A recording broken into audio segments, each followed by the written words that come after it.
Shut up and sit down.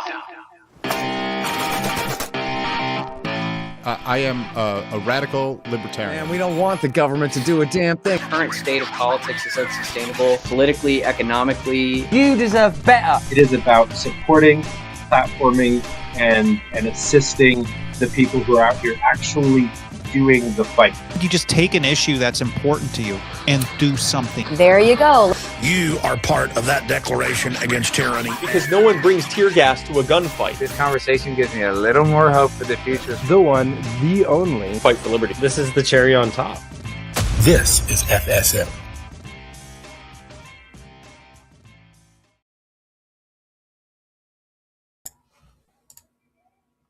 Hello, everybody, and welcome back to the Fight for Liberty. Coming to you live from Fite Studios here, the OG, back at my parents' house for the holidays. Excited to be back here, and got to hang out with my sister and my niece today, and just kind of having some fun. So a little bit of a life update there. We have an awesome show for you guys today. Great human. Great vice chair, just all around awesome guest. Before we bring him up, we're going to talk real quick about Crash the Fed, The Only Way to End It, the all-new book out by Dan Taxation is Theft Berman, all about how we can join forces left and right to destroy the dollar, but not at the cost of human life, because we're going to prepare for it. And so it's a little bit about how to crash it, a little bit about how to get through the crash, and you can buy that on Amazon or on Dan's website, and that link is in the description if you're on Rumble or YouTube here.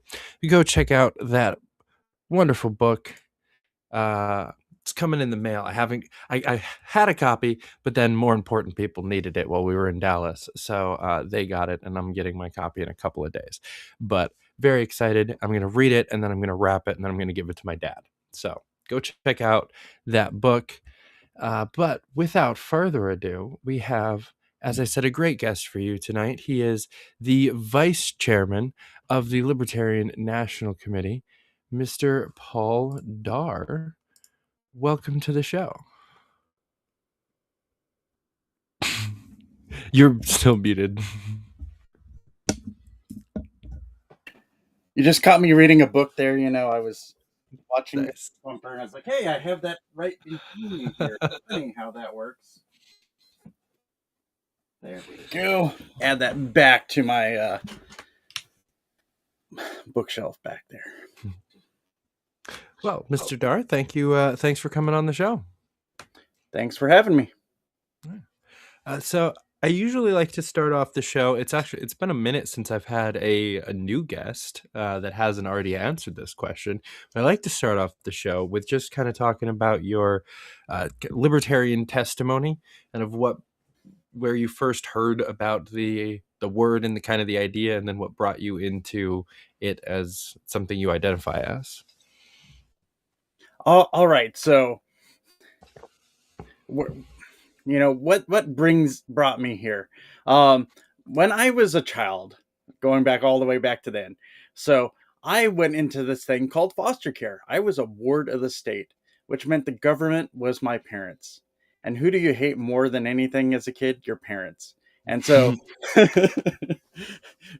jokes on that aside, there was a lot of like stupid bureaucracy in my life every day as a foster child. So we had things like they took the temperature of the water, and you couldn't be too hot in the water heater, meaning that if you had a bunch of boys in the house like we had, you know, the first person in gets warm water and everybody else takes a cold shower. You get, you know, there's things where you couldn't have you had to have lids on all the trash cans, couldn't have any open areas, things like that. There was lots of crazy stuff growing up. And even as an adult, a lot of times I question what is normal. And sometimes because I never grew up with normal. I grew up under the kind care of the government, which is neither kind nor care in many cases. But as I was a teenager, I was, you know, unusual, you know, that was a precursor to becoming a libertarian. But I started looking into politics and was interested in what was I? And there was this brand new thing. I'm old enough that I did not have the internet my whole life, but as a teenager, it started to show up. And so I went on this new World Wide Web, and I ran across the Advocates for Self-Government. And they had this wonderful quiz that I took on there that is one of our great pieces of propaganda that I love. I always jokingly refer to that among libertarians of it being like that, but it's a great way to bring us into the party, that it assesses you, and a lot of times shows people their libertarian tendencies. But some of the other parts of that is I signed up for a newsletter at the time with the advocates there, and would read the articles by Dr. Mary Ruwart there, and I really enjoyed her articles, and I even have some of her books back here too about healing our world and short answers and stuff like that. There was a lot of that was in those articles at that time. There was built into it, and I really loved that, and that really brought me into libertarianism. And then coming out of foster care, I decided to there's a couple different things you can do when you're coming out of foster care. And even though I was a young budding libertarian, I decided to join the Army, because it was one way to get a job when you have nothing else, when you're just dropped out of a system. So I went and did that. And, if you can guess by the timeline of where I was talking about what happened after that, September 11th. And so I ended up having a nice free trip to Iraq that occurred later, and Afghanistan. So I got to see both places there and experience the horrors of war there, where many of us came in there idealistic, thinking that we might be able to do something good. And you see every time you try to do something good, it's subverted in some way, so that you either become more indoctrinated or you become more libertarian. And so I went down that path even further, came back and got involved in the Libertarian Party. So that's kind of the introduction of where I was coming from and how I became more libertarian over time. Damn, that's quite a. I loved the joke there at the beginning of the who do you hate more than your parents? That's that's real. And I've unfortunately also gotten to see firsthand some of what just them being micromanaging into your day-to-day life like that actually looks like, and it's you shouldn't have bureaucrats deciding things like that. I think that's something that we can obviously agree on, and most people watching would probably agree with, that the government shouldn't be deciding what kind of trash cans you could use. And it's a little bit jarring to some people that they really are that level of up your ass. Yes.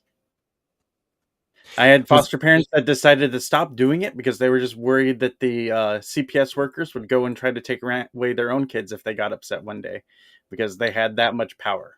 And so, having the stress of that being a reality they could face was one reason they got out of just being foster parents.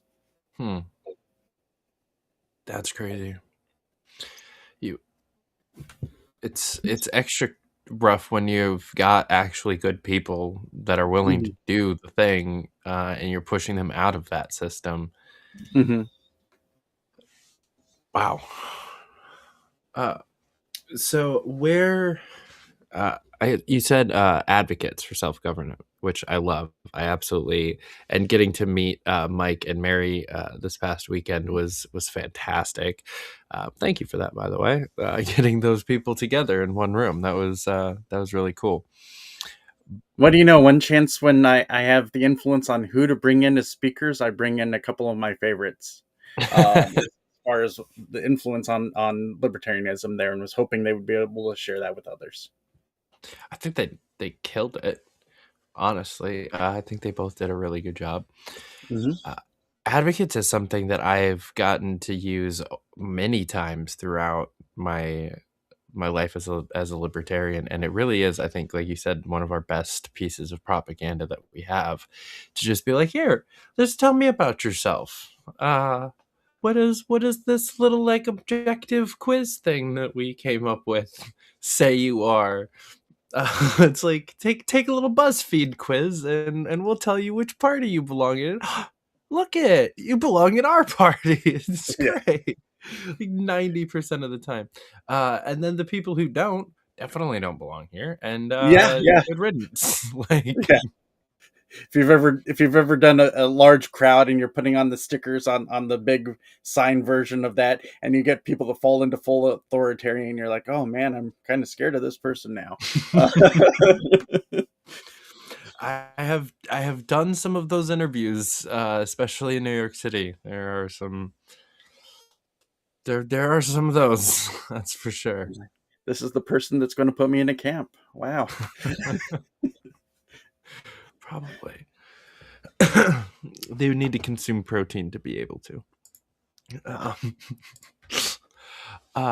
Yeah, but I'm a big fan, again, of the world's smallest political quiz, and I think that most parties and most groups of people kind of already know about it. But if you guys are watching this and you don't know what that is, go make sure you're looking it up and you're using it whenever you're tabling or doing an event like that, campaigning.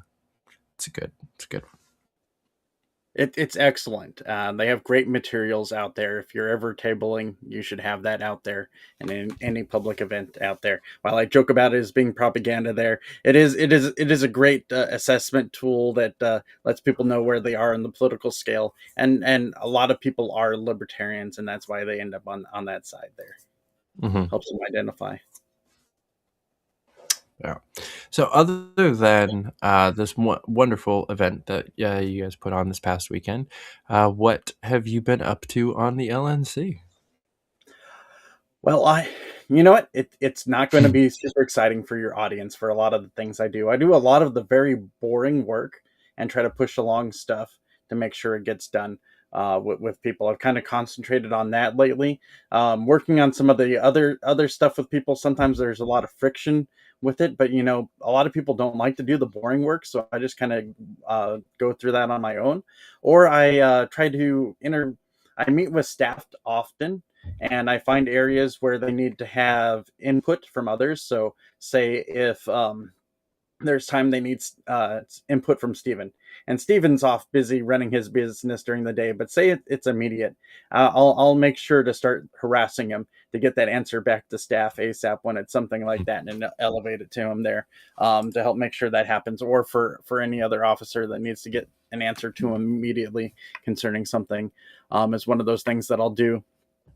Or if I see some sort of shortfall somewhere that just stuff needs to get done, I'll just do it, even if it doesn't strictly fall into my area of work there. Some people that I enjoy working with right now is trying to work through just making sure we have a successful convention. So in May, we have the national convention coming up, and trying to work with others to work through that process and bring on people with experience.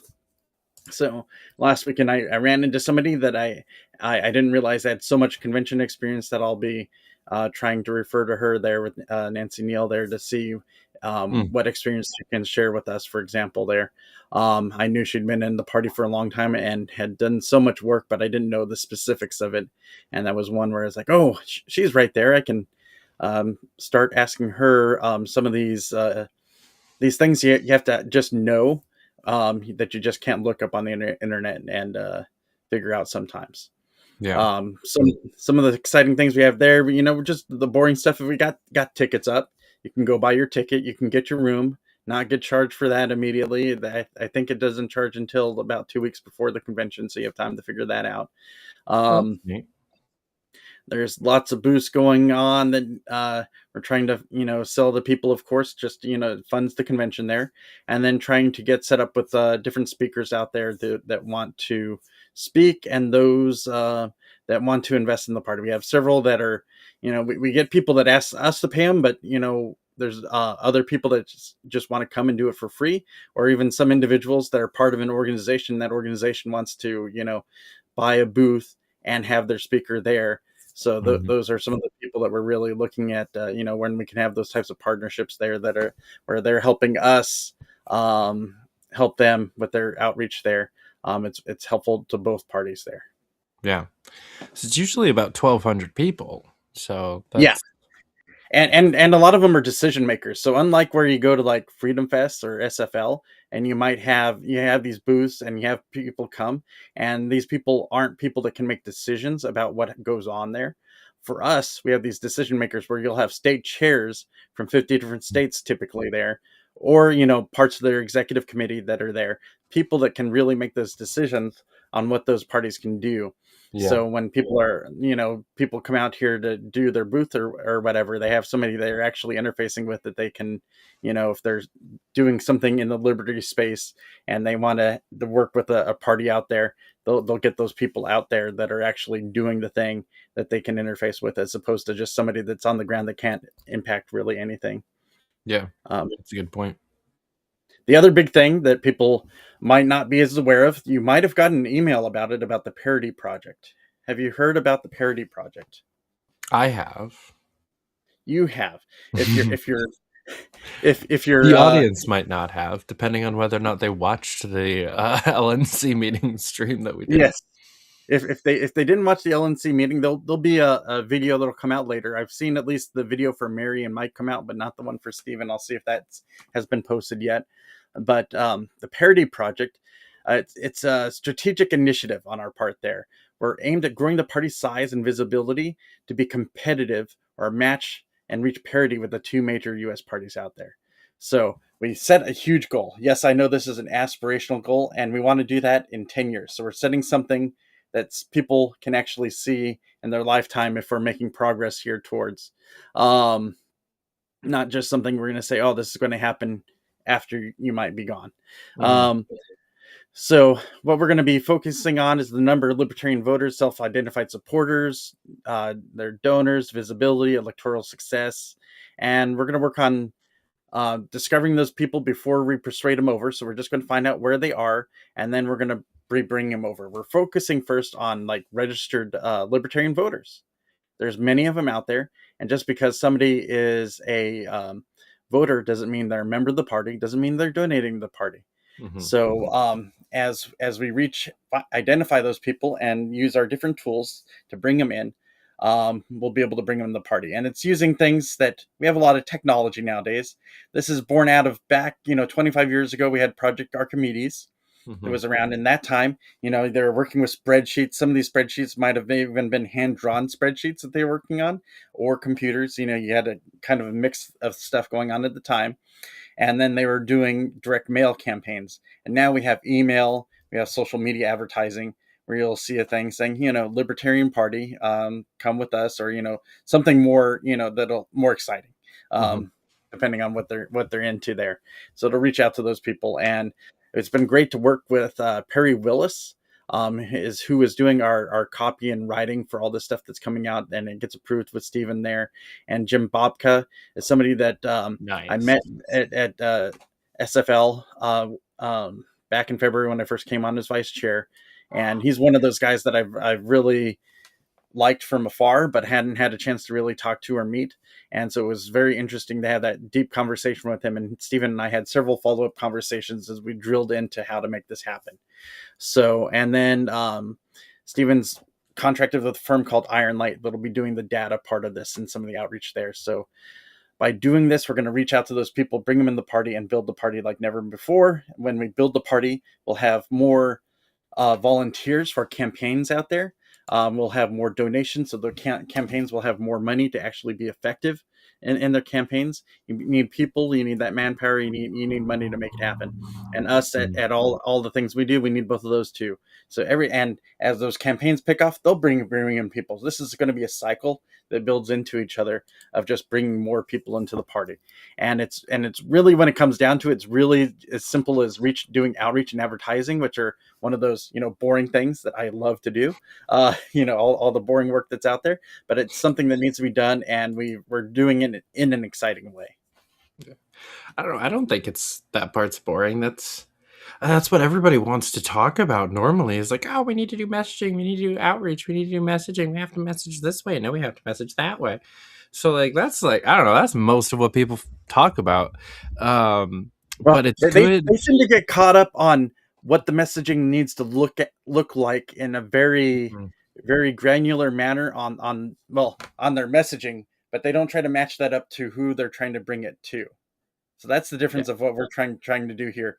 If you're a person that, if you, like me, say if you like gun rights, you might do something, that's out a libertarian about gun rights there, and talk a little bit about that. Or criminal justice reform. There's so many things in criminal justice reform that are just make me very passionate.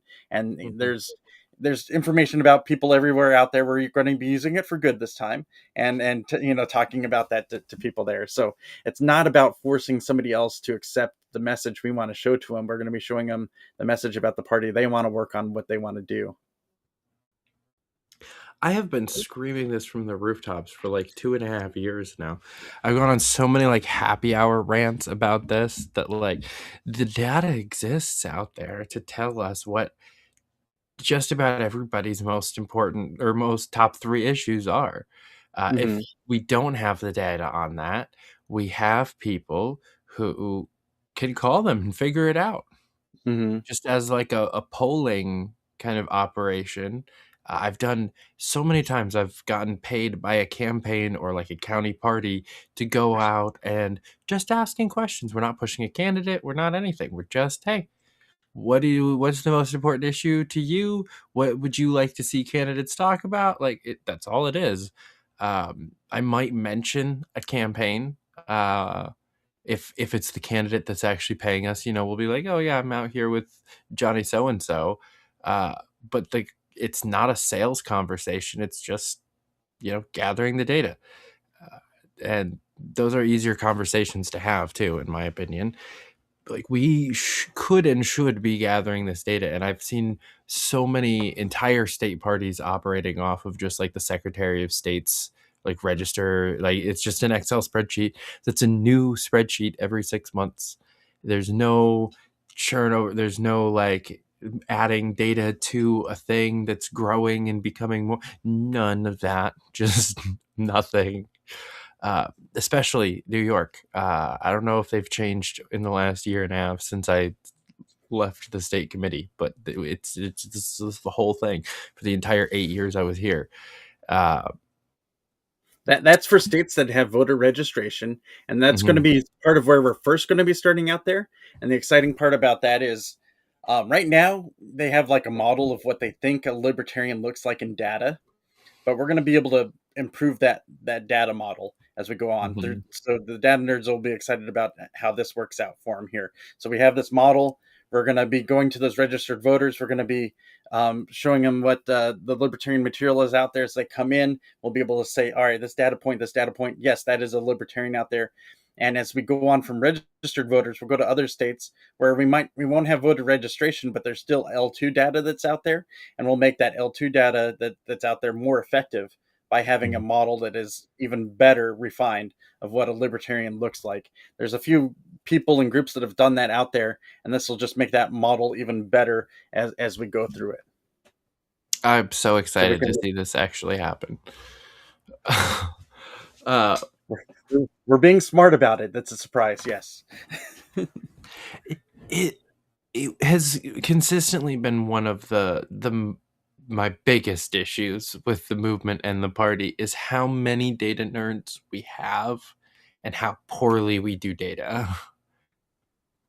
So, part of the struggle I found is a lot of them are great data nerds, but they aren't great at explaining how the process works. So there's people that are very charismatic and persuasive, and they're in other parts of the party, and they don't understand the data nerd part of it. And so there's a bit of a disconnect. So I'm trying to work with somebody else to try to help explain this a little bit better to individuals that aren't such data nerds, so they understand why this works. Because a lot of people, I'll start explaining this to them, and they just their eyes start glassing over. They just don't understand what's going on, and I might as well just say it's magic, and this is how it'll work. Explaining to the average libertarian how that works is its own thing. Fair enough. Well, I will help where I can in that regard. Guys, it's really cool. They're gonna do really cool shit, and we're gonna find more libertarians. No, genuinely though, there exists so many ways to use data correctly that I've gotten to use in other areas of my professions, whether that's in the finance field or politics, even just for other parties that actually pay, where you can take a list, filter it down however you want, and then send out social media ads as on top of YouTube ads. You can target people directly. Like if you have their email address, you can target them, their YouTube, to send them ads. That's a thing that you could do. And if Yes. we have the right data, we can just be, oh, you're a libertarian? Here, you find out about our actual candidates, find out about our party, find out about That's this. exactly what we're going to be doing. Yes. Thank you. Oh my goodness. So many years of wasted time and energy on not doing this, in my opinion. I'm genuinely ecstatic that this is happening right now. The timing of doing this interview could not have been better, because a lot of people are going to be like, what, you aren't already doing that? No, we weren't. I'm sorry, that's not how things were working for years. Even back in the day when I was not as experienced in IT things and I would just start experimenting with it, there's so many opportunities we've missed over time, because I remember back in the wild west of Facebook, I could really target people even without paying for some of the stuff, where I would just drill in. I remember doing that during the Ron Paul campaigns that are out there. So many libertarians I brought in with my tiny budget of like $20 at a time, that I would do Facebook campaigns of just coming out to my local meetings and building my county party, and just being able to drill into the tools that they had available then. You don't get to drill in quite that way nowadays. It's different, but there's different tools out there to get the same effect, and we can do that at our level. Mm-hmm. Yeah, it's I actually had county GOP chair sit me and a couple of my friends down and go through how to do that Facebook targeting before they got rid of it. This is probably like 2021, I think it was. He was just like, oh, look at this. This is how we're doing the campaign. And just literally like put through an ad and let us watch him do it. And it's like, here, this is how you do it. And I'm just sitting there like, as someone who knows well enough to, if I got sent lists for things that aren't NDA'd, aren't like specifically siloed out for legal reasons, I never get rid of those lists. If I'm given data, I keep the data as if there isn't a stipulation that I'm not supposed to, right? So I'm just sitting there thinking like, well, I already have the entire list of the New York State party. I have my entire county voter registration list for all the parties, like the entire county. I have a bunch of data I can already start doing this stuff with. And as soon as I got home from that campaign, started doing kind of what you were talking about with the Ron Paul stuff, and I was just sending out like targeted ads to like 50 people. And that was in the early days of my show too. I would do that for the show. I would like do the thumbnail posts a couple days before and target it to like specific people that lived in the district that the candidate was in or something like that, and just tried to like actually zero in on finding new people that might not have known about me. I miss those days. That was fun. Oh. So what can you tell us about the convention? Any exciting, I know you were talking about that a little bit. Do we have any speakers confirmed, or can you talk about any of that stuff yet? Or let me see. I can really only talk about what is already public there. So I can't do any of the non-public parts of it, so I can pull up the convention website. And right now we have from Polyface Farms, Joel Salatin, I think is how you pronounce his name. Excuse me if I mispronounced the last name there. I haven't actually heard that part pronounced there. But he is a libertarian environmentalist capitalist. Lunatic farmer is how he describes himself. So he's an interesting guy. He is an eclectic guy, an interesting speaker. So he should be a very interesting person for us to have there. We also have I'm not seeing it announced there, but of who the vendor is, but we do have as one of our ticket options. People will notice if they jump to the end there is training meals that are listed there. So we're going to have 2 days and 1 track per meal. So you'll get you'll sign up for that, and you'll either do breakfast or lunch, and then you'll receive training for how to run a candidate, how to run a campaign. So it's either, I forget the specifics on the campaign training there, but it's, if you want to be a campaign manager for somebody, if you want to have your campaign yourself and understand the process, doing these training meals will be great for you. And you can also get that if you just buy a normal ticket and you at least have two meals as part of it. So that would be anything from bronze level up, or if you can't buy that, you just go for the training meal one of 150. So it's a real good deal for that right now, and the early bird price if people want to just get that training in there. If people don't like doing meals and stuff, there's always the delegate package they can go for there. But so between that one speaker that we have set up and that training, that's a great opportunity there. I do know that I'm trying to fit in for where the right spot. I would like Justin Amash to speak there, since Grand Rapids is his hometown there. Working with the committee to make sure he is solidified, because he's volunteered to speak there on some spot there. And I believe at different times during the convention, we're going to have the past presidential candidates that are there that represented the party to speak. So, whoever is there that wishes that is part of that, we're going to be reaching out to about their intent to be there. Nice. There's going to be a few other things, but those are the only ones that I know of that I can mention that we're talking about having in the program there. Mm-hmm. And then you're running for re-election, right? I am not running for re-election. I put in hours right now that typically my days I'll come home at like 4:00, and I'll stay working on libertarian stuff until 10:00. I'm actually skipping out on another meeting right now where I would normally be in IS committee meeting right now. But I'm unable to. I joined you instead. I don't have too much to add to that particular committee this evening. And in this way, I'm doing something libertarian that's taking a break from my other normal stuff. But I'll do a lot of emailing. I'll do my committee meetings every evening, stuff like that I squeeze in. So it's either anywhere from normally it's about around 6 hours every evening that I'm doing libertarian stuff. Damn. See, I'm not a Nick Sauer fan, but I do think that y'all should be paid something.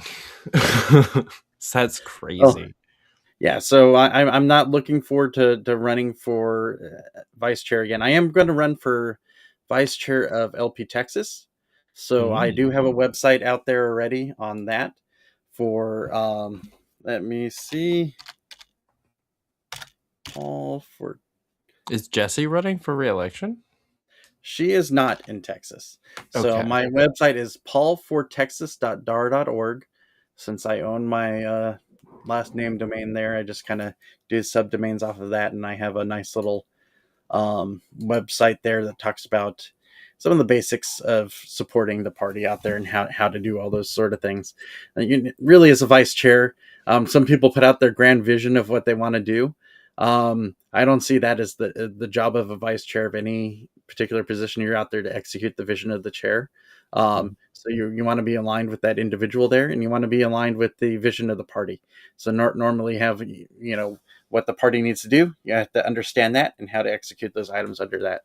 So I'm one of those type of people that work as an executive that gets things done in those areas. I like that. I feel like I should probably know this since it is my state now, but who's running for chair? Andrew Emmeling, the current chair, is running for re-election there. I haven't heard anyone else announce. I was considering running for chair until he decided to run again, And then I looked at that and decided I'd rather run as vice chair at this time because Jesse at that time said she did not want to run. And so, that'll be one of the few contested races out there. And then we'll see who else officially announces. I've heard a few names for treasurer and secretary out in Texas here. Nice. I'm very much looking forward to my first Texas convention coming up this year. Should be a good time. We'll have Mary there again, and we'll have Scott Horton will be speaking on anti-war topic, I'm assuming, since that is his primary area there. Corey DeAngelis probably speaking about school choice, just seeing his name on there. That's, it's pretty easy to guess who each of We those... should switch them. Make Scott talk about school choice and make Corey talk about war. That would be really amusing, actually. They probably can do it. It's just not their normal areas. Yeah. They might have some interesting takes. I don't know. And then one of the other libertarian podcast groups, Are You Smarter Than a Politician, will be out there on Friday night too, doing one of their shows live out there. Oh, hell yeah. That's awesome. Free, the host of that, is my guest on Wednesday in 2 days. So I'm gonna have a fun show with him. I'm a big fan of that show. I like the format and the execution of it. I've gone on rants on the show already, and I'll probably do it again on Wednesday. So I'll save the audience from it too much tonight. But big fan of that show. So that'll be fun to see it live. Yeah, my favorite thing now is just to go on there and tell them their show's pretty all right. And,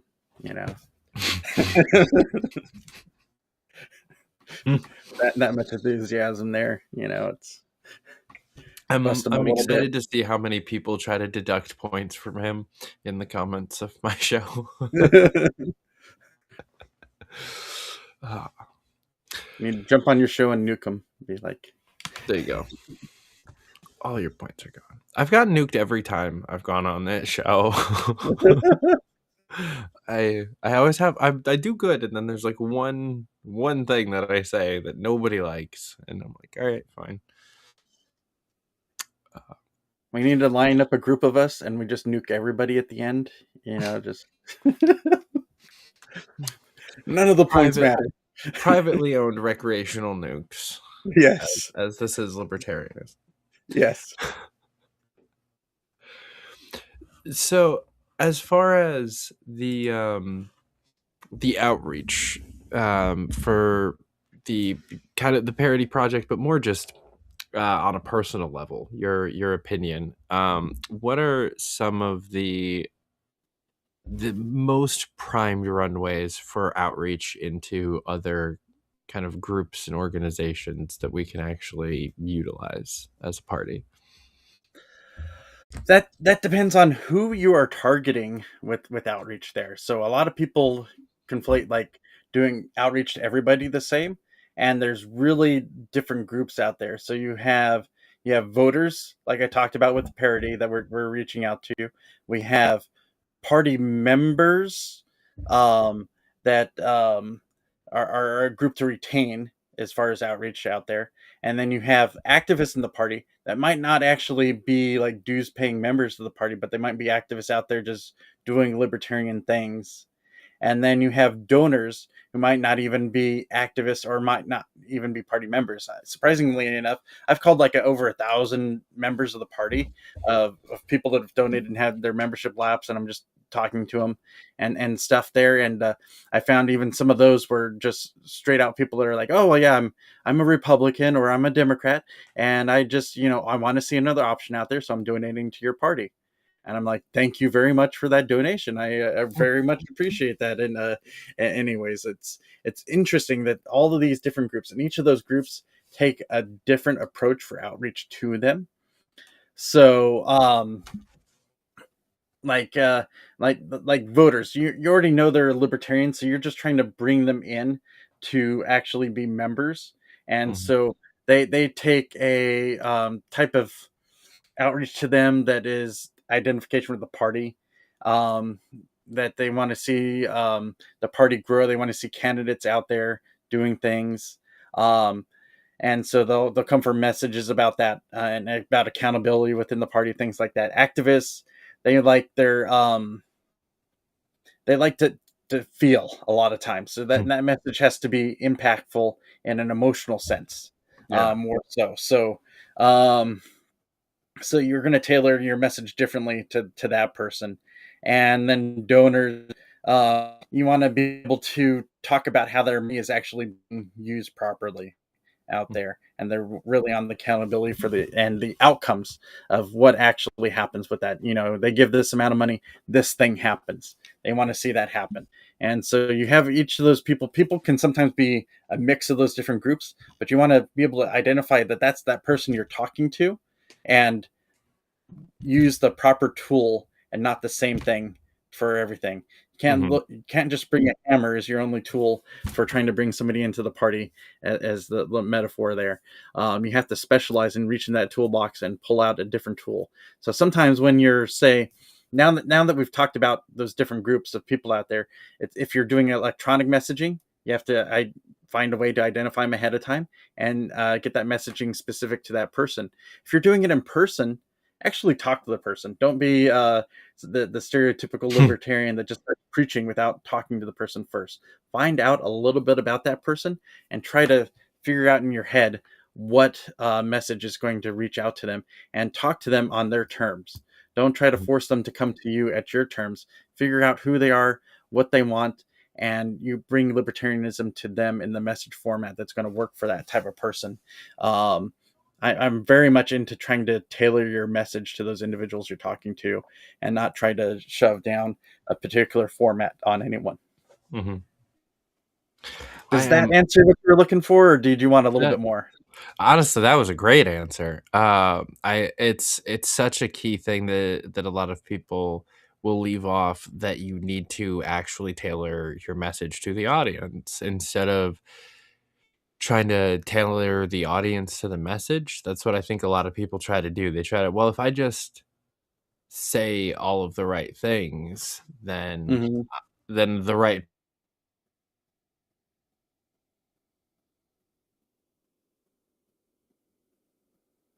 You have broken up for me. I'm hoping this. In my experience, it's not how it works. There we go. You broke up for me there, David. I'm not sure if it was just me or if you, from the graininess of your video there, I'm thinking there might have been something going on in your end. There we go. You cleared up a bit. You must have your whatever was going on with your bandwidth is better. There we go. All right. I closed out a couple of tabs. Okay. We should be good.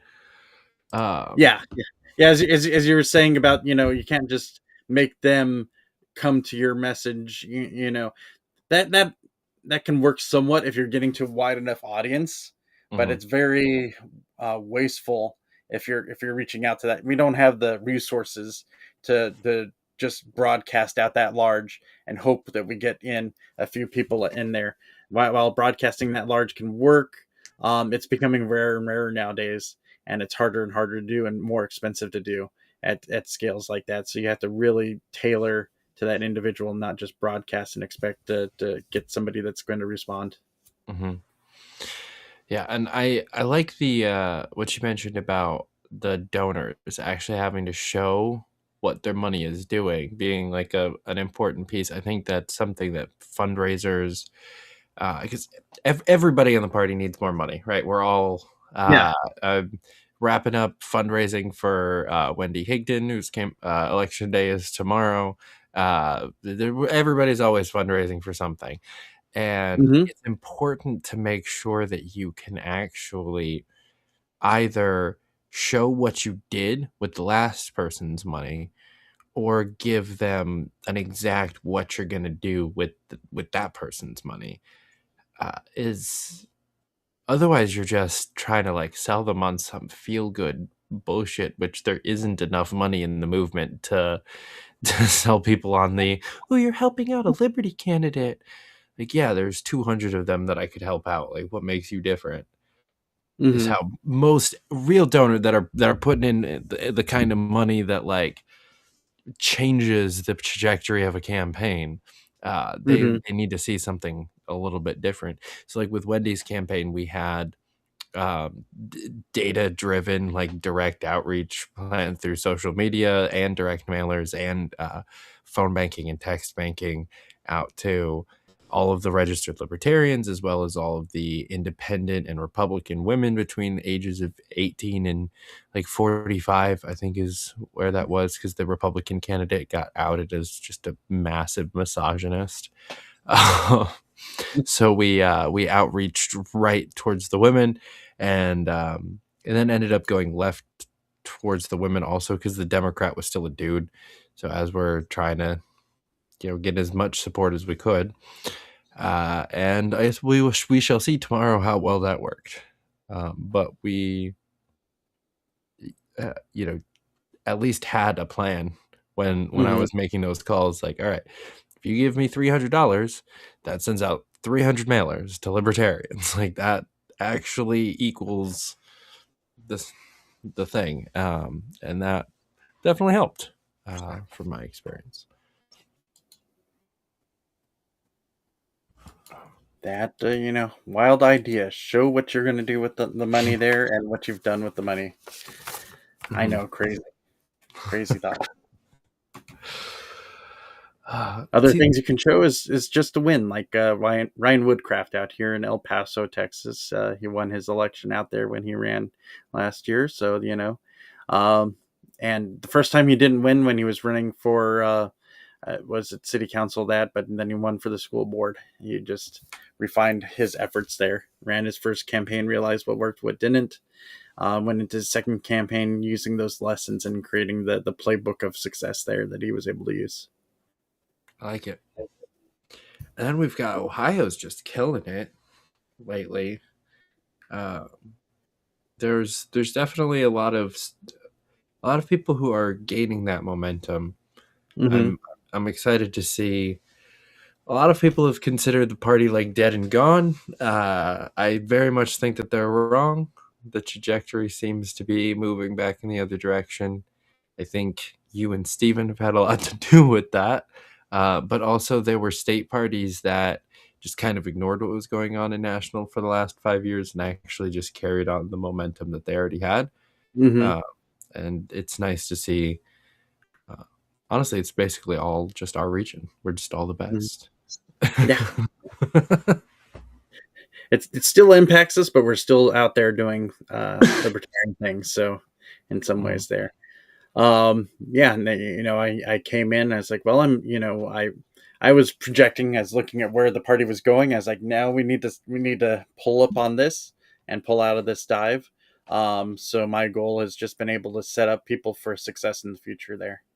So, yeah.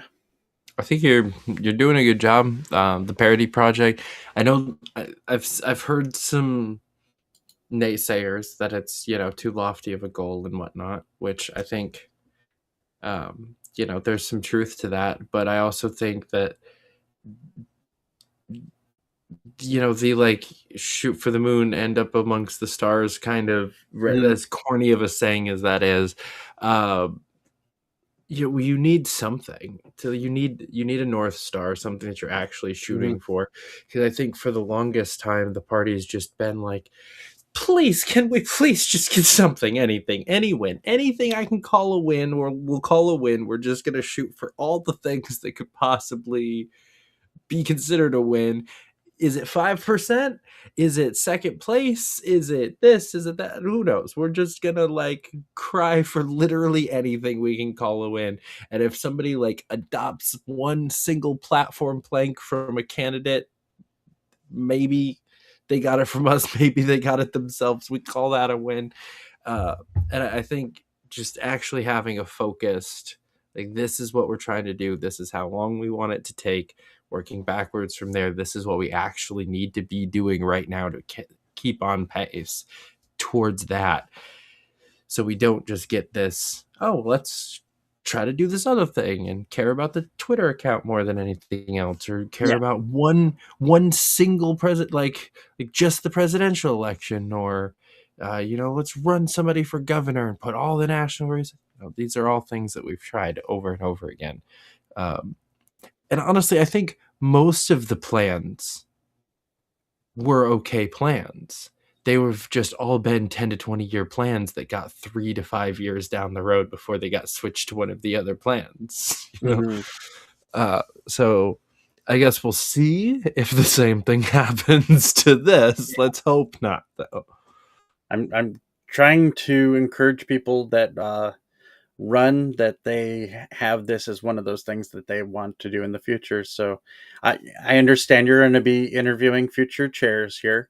If you do me a favor and throw that in as a question there, do they plan to support the parity project? Do they plan to do something like that? Do they want to reach parity with the other parties in 10 years? And just throw that in there.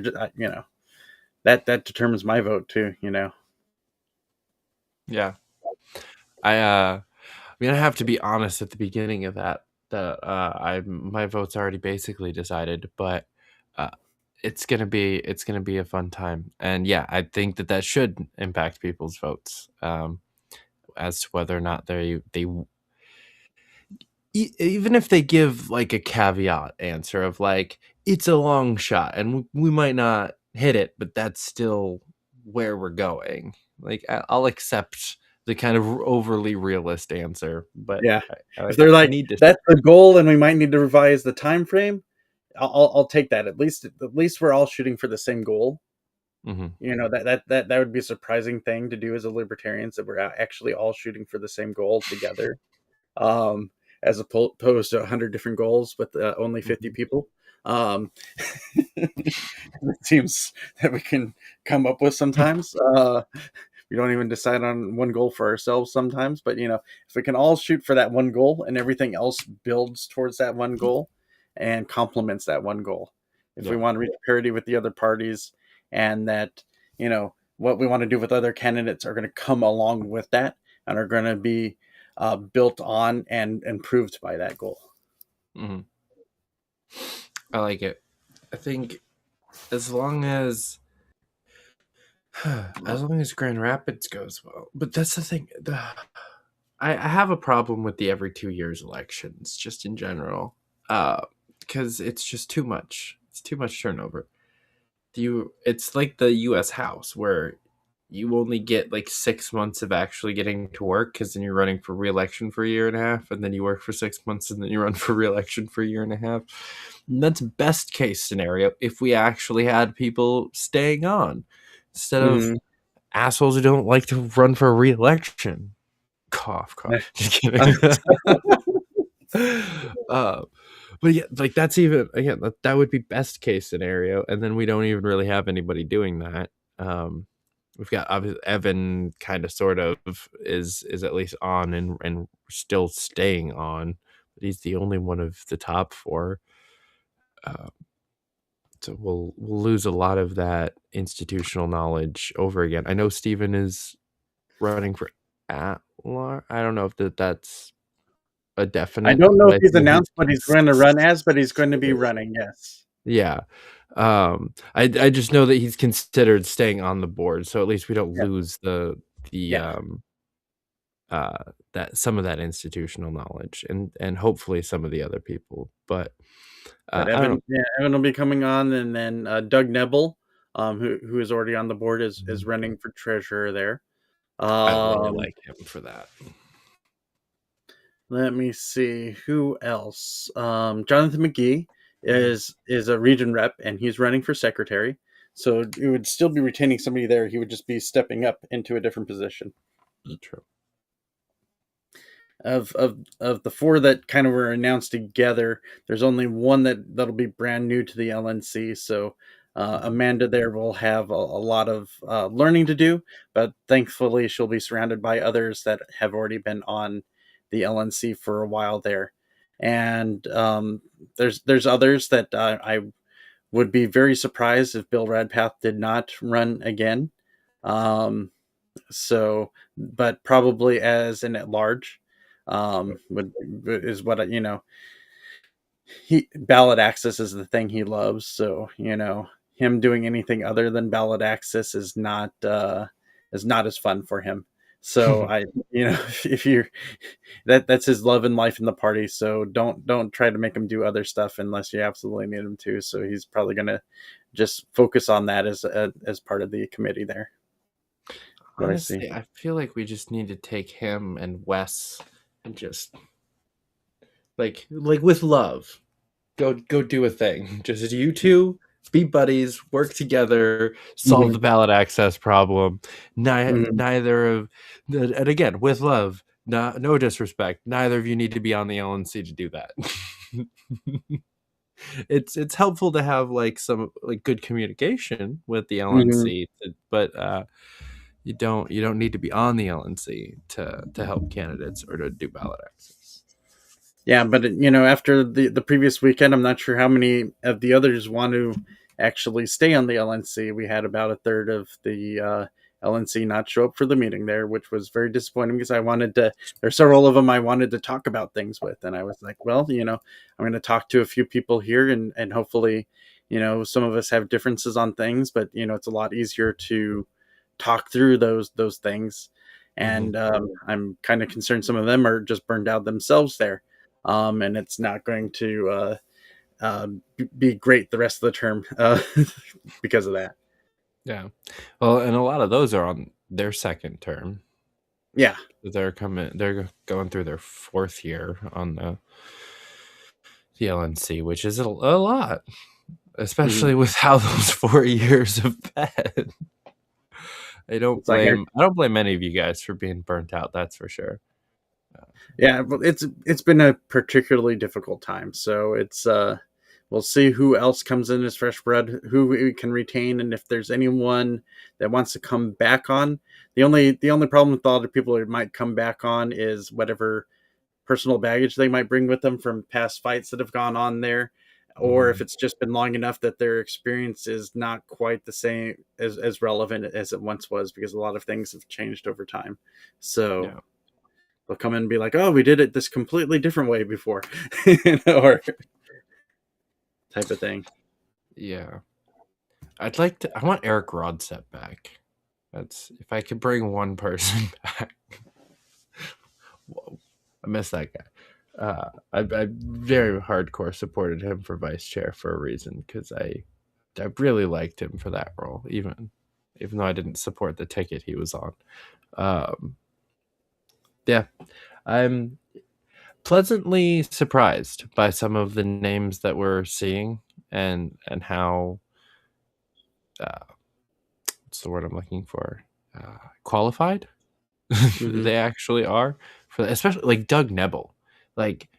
No one should run against him. This is somebody who doesn't have any beef with anybody, really. Works well with both sides, and he is not just qualified but overqualified for the role of national treasurer. Put that guy in. Let's just nobody run against him. Everybody be chill. Let's just let Doug have this because he's awesome. Yeah, it's one reason I like Doug being there. So when we were looking at it, having to replace that position there in the future, that was one reason I was like, well, if Doug is on the committee, he'll learn and have this time and process to learn before stepping into like a treasurer role in the future. And this is a type of person I want to develop for that type of position in the future, and hope that he has the opportunity to grow in the party and party leadership to fit his professional level. Like, I already knew he could do the technical professional side of it. It's just having that time in the party and having that experience there that he needed to pick up along the way, and he'll have had that experience by then. So super exciting. But tell people how they can get better involved if they want to volunteer or donate. How can they do that to make liberty stronger in the United States? Well, you can always go to the lp.org and join as a member right there. Used to give out all sorts of links for like that. Let's just keep it simple. Go to lp.org, join as a member on there if you want to be a member. Keep it simple there. If you want to follow, I do put out a newsletter that'll keep you updated on things. So you can always go to paul.darr.org and at the top I have a little button that says newsletter. Click on that, fill in your information so that I can, send you newsletters in the future. I give you a lot of the inside baseball of what's going on in the party. Anything from like when a convention is or upcoming state conventions, I have on there like a giant list of them. Asking you to do, if you like to write libertarian things, we have a great thing called LP News. We need articles there. So if you like to write about libertarian things, or if you like to write about what your party is doing in your state, great. Put it up there. We need people, volunteers to do that. There's just, if you want to reach out to me, you can always reach out to me at paul.darr@lp.org. And I will be glad to help you either connect with your state party if you want to do something there and you just don't know where to reach out to. Or if you want to help out at national, I can let you know if there's an opportunity currently and point you in the right direction there to get everything set up. Glad to talk to people about that. And sometimes they're just not reaching out to the right people. Like David, you even had trouble finding the right people in Texas for a little bit there, and I made sure to start connecting you into the right people there. Yeah. And I actually, we're doing good on that. I might be working with Jesse Coward's campaign now. So like, we're gonna. Awesome. Lots of people need help across the state of different stuff. So glad to have different volunteers. We need it at all different levels, and especially if you're just brand new to the party. And while I said lp.org there, you can always search for your Libertarian Party, insert your state or county name there. Starting from the most local level is always the best way to start, in my opinion. There. So if you haven't volunteered with the party before, go find your county party out there, volunteer there. If for some reason you're not in an area that has a county or precinct or whatever going on, find your state party and volunteer there. There's some smaller states that some of them just operate more at the state level just because of the size of the state and all that. But find your people there, get involved, start there. Not everybody needs to just say, oh, I just joined as a Libertarian Party. I want to run as your chair or the presidential candidate. we get plenty of those already. Don't just jump right to that. There's plenty of great stuff. Being a county chair, for example, even just working up to being able to do that is a thing to work up to itself. So, yeah. And just if you're not a big in front of people person, there's plenty of people running for candidates that need support on their campaigns, and there's lots of ways to help people on their campaigns. Yes, we need so many behind the scenes people. If you're scared of talking to people, we can still use you. If you like talking to people but not on stages and microphones, we can use you. Like we do lots of face-to-face, we need researchers and data nerds and writers and copywriters and web developers. We need all the things. Come help out. If you're an artist, we really need you so we can stop doing all this AI art we have to do because we can't find you out there to do real art. Yes. Please. I hate the AI crap. I'm starting to become like viscerally opposed to AI art if I can help it, because I started to dabble in it and I'm just like, nope, we're not going to do this. We're going to keep either paying a graphic designer or I'm going to learn how to do it. And if we can't figure it out, then I'm not going to do it. I keep using it. Use it for writing though. I use it for my blog and stuff when I'm like, oh, I want to just make a custom image for some article I've written for my blog. But I am quite happy to pay a person to create a piece of art for me if I can find that person that'll do it, and that'll just tell me how much they want me to pay them for it. Because there's say somebody in the state here, Amanda, that I've always had trouble for her to actually just tell me how much I need to pay her whenever I've asked her to do art for me.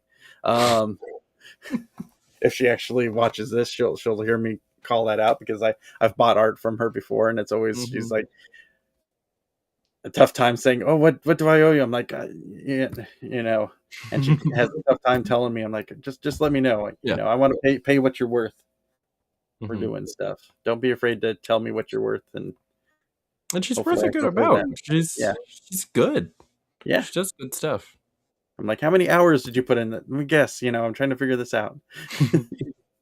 Like that's part of her problem is that like sometimes it's like, oh, 10 minutes. And then sometimes it's like, this took me 7 hours. And the finished product is not that much like even from her own opinion, it's like I was just like stuck or something, or Yeah. sometimes inspiration just clicks. It's Mhm. hard to price that out. I've done the same thing with plenty of like contract jobs and stuff like that. And it's like I got asked how much I wanted to be paid per phone call, like whether they answer it or not, just like dials. Like I don't know. That doesn't make any sense at all. I'm used to commission stuff. We Mhm. landed on I think like 30 cents a phone call. I'm like, okay, Mhm. let's do that. But thank you so much for coming on. Yes, we can we're just past the hour mark. That went by faster than I Awesome. thought. Again, so paul.darr.org, right? Yeah. If you want to catch my newsletter, just click on the newsletter at the top, and paul.darr at lp.org if you want to talk to me by email. Mm-hmm. And as I mentioned, we've got Free from Are You Smarter Than a Politician coming on the show Wednesday night, the regular time, 9 p.m. Eastern. So come on back for that. We honestly have a pretty awesome lineup here the few weeks past that, because then we've got Ryan Ralston from You Are the Power, followed by Jacob Winograd. Larry Sharp's coming on in February. And then we've got the chair debate will be December 22nd at 9 p.m. So 1 week from today at 9 p.m. Eastern. So come check out Fight Club. It's going to be the first Fight Club in a while. So I think since the last chair debate, if I'm not mistaken, or actually I guess since the region rep debate that I did with you, I think was the last Fight Club. So it's come on back for that, guys. Thanks so much for watching. Paul, again, thanks so much for coming on. And we'll catch you back here. Until then, keep up the fight.